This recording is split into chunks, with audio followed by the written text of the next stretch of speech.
Hello, beautiful people, and welcome back to whatever you're watching on YouTube. Today we are going to be teaching you guys how to make some yummy and delicious pasta. I don't know if this pasta has a name. I don't know what it's called, but I've randomly been having like dreams and reminiscent thoughts of this pasta as if it is something I've had before. So I'm going to make it, and I'm going to show you guys how to make it. So right now I'm currently waiting for my chicken to defrost, and that's probably what I'm going to want to start on first. But at the same time, I do think that this is something that you can kind of make all together all at one time. So without any further ado, we're going to go to dive right into this. This is a very quick and simple pasta recipe to make. It basically takes however long it takes to boil the pasta. So you're going to want to go ahead and get a pot, a big size pot, fill it up at least like 3/4 of the way, and go ahead and start boiling it on the stove on high.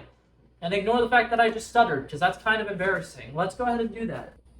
Alrighty, so like I said, we went ahead and got our pot of water on the stove. It's on high. It's going to be boiling up real quickly. Go ahead and put some salt in there as well, so that when you put the pasta in there, it's going to go ahead and not stick together, which would be really nice. And then also, my chicken is still defrosting. I've literally had it out all day, but it's still like frozen rock solid. So I'm microwaving it real quick to kind of like what's it called, defrosted. And since I'm waiting for that, I'm going to go ahead and saute my mushrooms first. So for that one, it's going to be really simple. You're just going to take out a pan. You're going to put a little bit of oil in the pan and put your chopped mushrooms on the stove.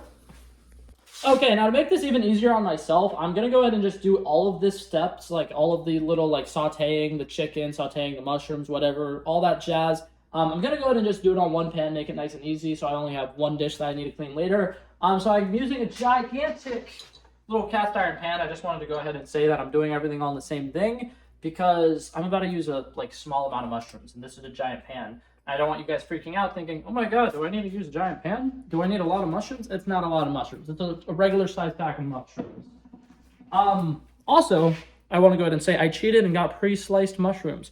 I'm still going to quickly rinse them out and make sure they're nice and clean before throwing them on there. But I'm going to go ahead and let these cook on there for about 4 or 5 minutes on medium, and then we're going to see how they are from there. So I'll see you then. Alrighty, so our water is already boiling over here, and my mushrooms are nice and getting sauteed. They still need another minute or so, but water's ready and boiling. I'm going to go ahead and put the noodles in. The noodles take 8 minutes to cook, so I might have to kind of slow down this process a little bit here because I still need to finish cooking my chicken. And then I also have microwave peas that I need to put in the microwave that need to be microwaved for 5 to 6 minutes. So if you're doing this process, maybe don't start the water immediately. This is a learning curve. I thought for sure this wasn't going to take that long, but I was wrong. So learn from my mistakes. Alrighty, so the mushrooms were nice and finished up, so I went ahead and put them in a Tupperware bowl. Once again, this is great because it's going to be saving dishes. When I'm done with all of this food, I am going to need to put it in Tupperware. So it's good to have it already nice and ready to go. And also, my chicken's already defrosted, so first thing I'm going to do is go ahead and put my peas in the microwave. Like I said, my specific frozen peas that I'm using, they need to be in there for 5 to 6 minutes. Just follow the package's instructions for whichever peas you're using. If you're using peas, that is. There's also recipes where you could do this without the peas, or you could also use like broccoli or something instead. I'm just adding the peas because they're a quick veggie that I could quickly add to this that I think would kind of go with the vibes of this meal. Okay, so like I said, my chicken's nice and defrosted. I'm going to go ahead and take it out, put it on a cutting board, and cut it up into tiny little bite-sized pieces, and then I'm going to season it up. I will meet you guys when I am seasoning this.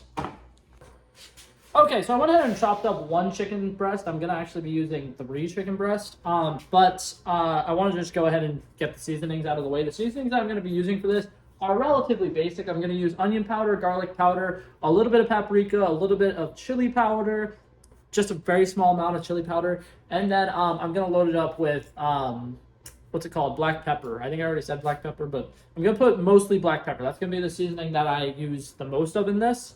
But for the most part, keep it simple. Don't overdo it. I'm going to go ahead and do that.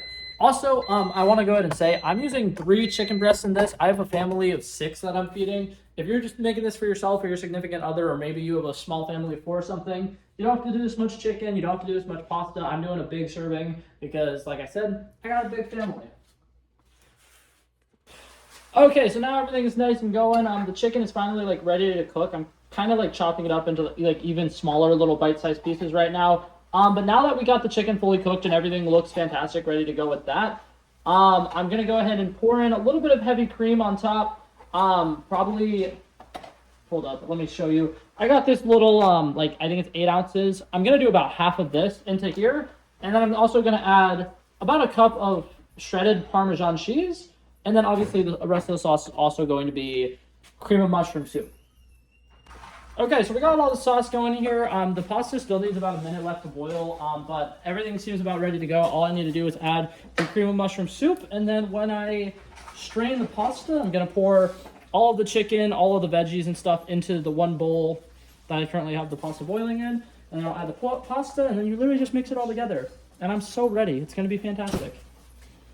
Ta-da! And here's what the final product looks like. Very yummy and delicious. This definitely has enough to serve a big family. Like I said, I have a 6-person family, and we had plenty for leftovers as well as enough for dinner. So I accidentally forgot to make an outro for that video. So ta-da! Hello, hi.